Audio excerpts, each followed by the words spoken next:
The creed of the Egyptian in resurrection and immortality after a temporary life and death is the best proof of his passion of observation. For it's him who noticed that the sun rises and sets and rises again, and that the moon shines and fades and lights again, and the Nile floods and recedes and floods again, and that the plants grow and after harvesting grow again. Once the Egyptian knew cultivation, he got connected to the coming of the flood and worked to determine the date of the beginning of the new year and hence determine the agricultural cycle. Since stars shines brightly in the clear sky of Egypt in an unmatched beauty, the sight of the Nile Valley inhabitants must have been directed to them since early times. They've drawn charts showing in them the location of some stars to achieve a practical goal, which is the determination of period and the measurement of time. It's known that the ancient Egyptians knew a yearly calendar before the sun calendar. It's the one known as the Nile calendar. It starts with the beginning of the arrival of the flood to a certain area, which is of a political or religious importance. It's an area in the midst between Iyon or Heliopolis and Enebhaj or Memphis, and close to El Roda Island of today.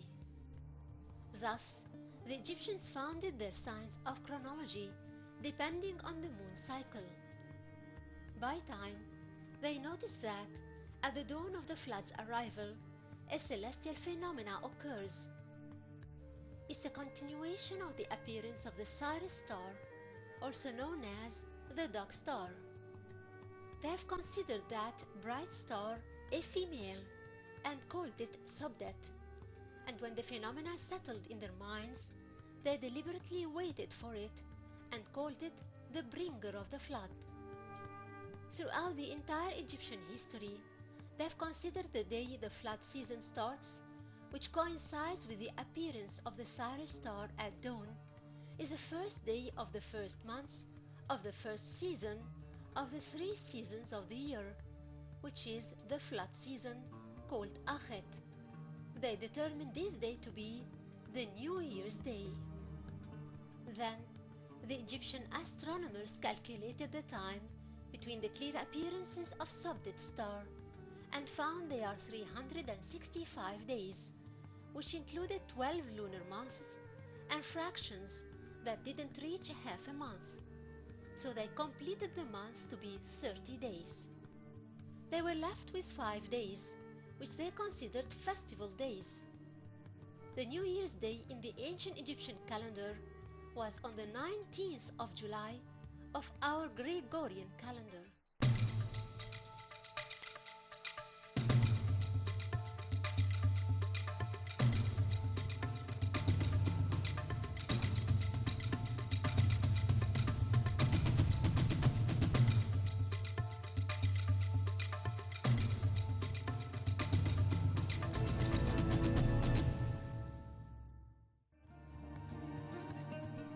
The ancient Egyptians divided the year into 3 seasons. The first is the Akhet or the flood season.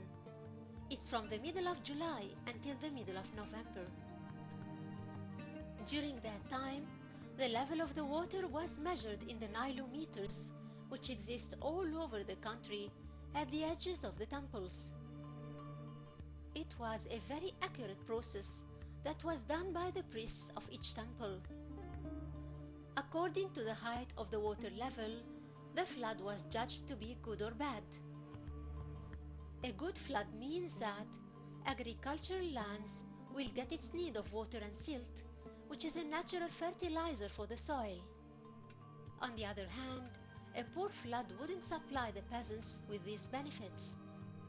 Accordingly, taxation was fixed depending on inundation, which is fair enough for both the peasants and the government. The seeds are planted in this season. That means that there is a connection between the word Akhet, which is a horizon, and the season of Akhet. That's based on the resemblance between planting and the sun rising from the horizon. The 4 months of the flood season are called Tot, Ba'uni, Adhir or Hathor, and Kohyak or Kihek. The second season is called Peret, or the season of the sprouts coming out of the ground.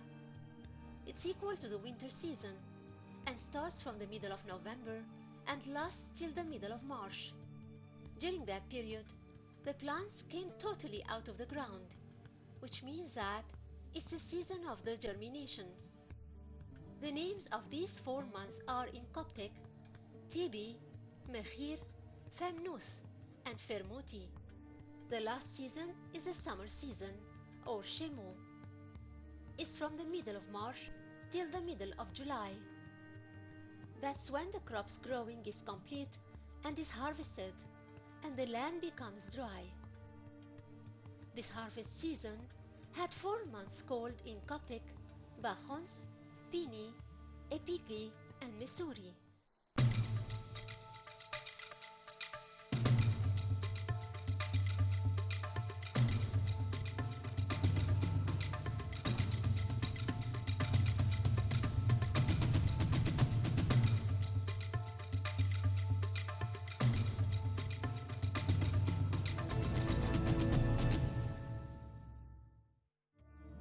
The Egyptians preceded the whole world in inventing the calendar. They combined between the agricultural cycle, or the Nile calendar, and the sun cycle and the cycle of the Sirius star, and divided the year into 12 months, with 365 days in it. But they left a quarter of a day, which makes a full day each 4 years, and a month each 121 and quarter years. In other words, the beginning of the Cyrus year was belated from the actual beginning of the flood a month each 121 and quarter years, and wouldn't coincide with it until the difference between them is 1 whole year, which comes after 1456 years. So the conformity between the 2 beginnings of the year and the flood wasn't repeated except 3 times since the Egyptians started their calendar. They were in 2773 BC, which is a starting year, and 1317 BC, when Seti II ruled, and in 139 BC. This last time was recorded by the Roman writer Censorinus, when he proved that the Sirius or Sopdet star appeared on its time.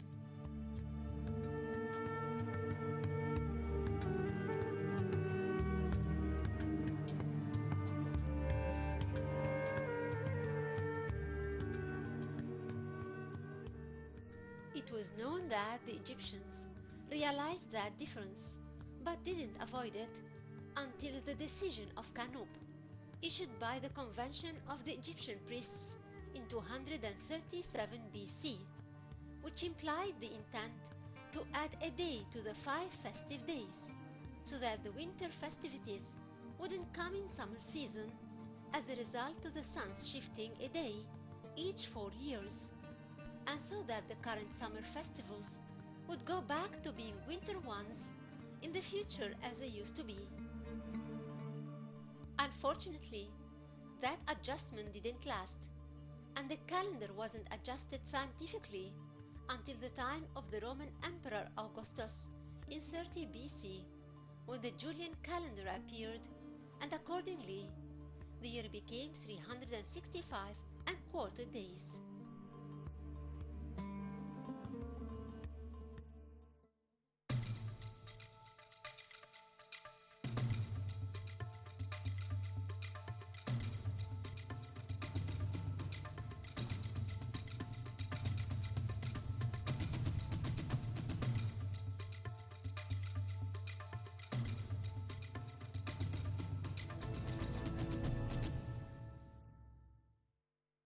The scientists of Un City found the knowledge and the creation of the sun calendar, which they have applied since 2773 BC, and calculated the days of the year to be 365 days and divided them into 12 months. each of which is 30 days, with 5 last days for the country to celebrate the birth of the 5 gods Osiris, Isis, Set and Nephthys, and Horus. These are the 5 days of festivals which the agricultural Coptic year still keeps till today. Beyond doubt, the creating of the Egyptians to the sun calendar wasn't an easy task. It has required hard observation with a great broad and mature mind. There isn't a better proof that the ancient Egyptians excelled in monitoring the sun than the existence of a special priest in Un city or Heliopolis to observe the sun movement. His name was Wer-Ma-U, or the head of the seers. Amongst the priests of the temples were special priests to observe the stars' movements. The tombs of the Egyptians and their temples and their papyri are full of celestial scenes. Regarding that, most of the religious and funerary beings were considered one way or another cosmic beings. For example, the sky goddess Nut was believed to spread her celestial body filled with stars above the earth, and thus can protect the temples.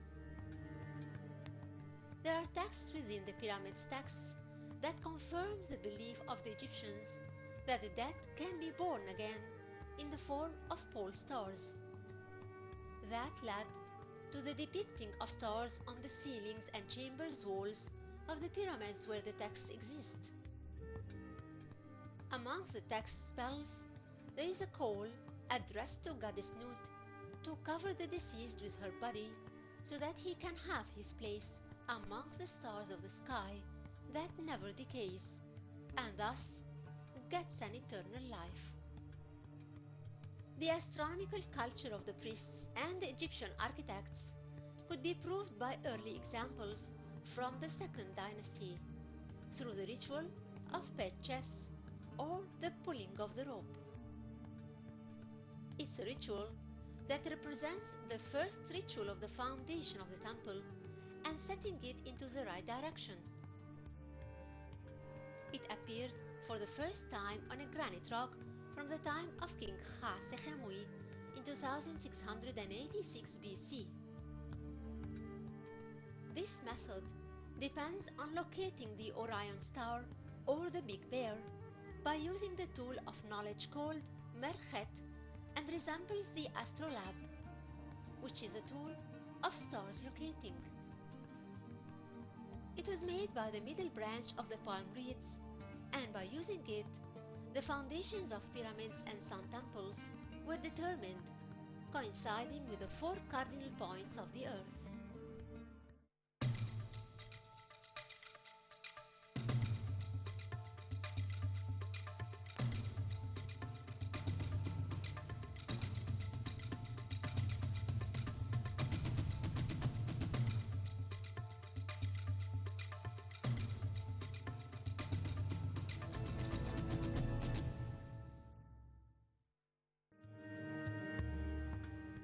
The night hours were determined during the passing of some stars through the vertical line.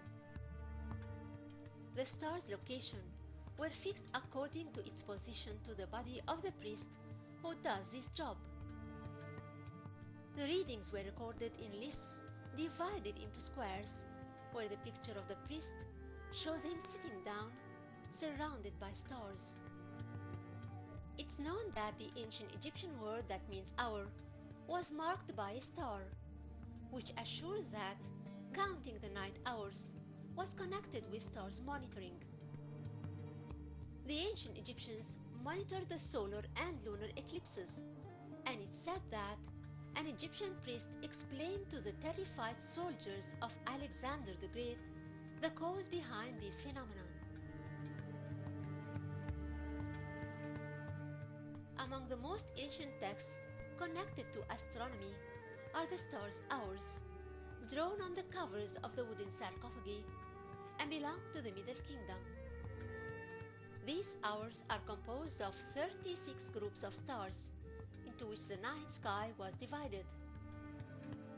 Each group rose above horizon at dawn for a period of 10 days.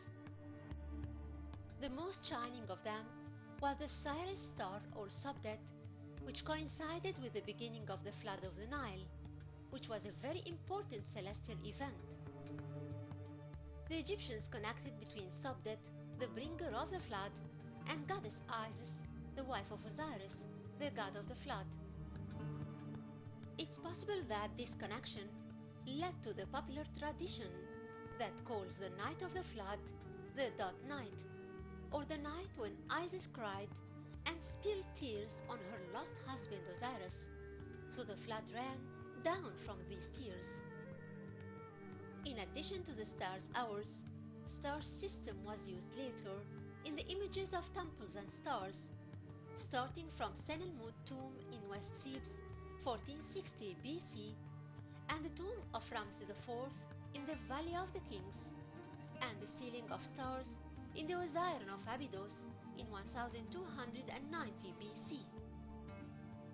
These ceilings include astronomical texts that describe the 70 days which each group of stars spends in the netherworld.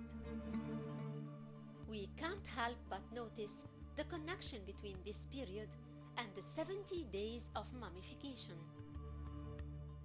Reality reflects how the ancient Egyptian was privileged and distinguished from the nations of the ancient world by his strong observation and his tendency to practicality and science, and distancing himself from philosophical theories except within a religious frame. And that's shown perfectly in his researches and inventions in the fields of math, medicine, engineering, and astronomy, the field to which he had no match, and from which the whole world learned, regarding that it was him, the ancient Egyptian, who was the first astronomer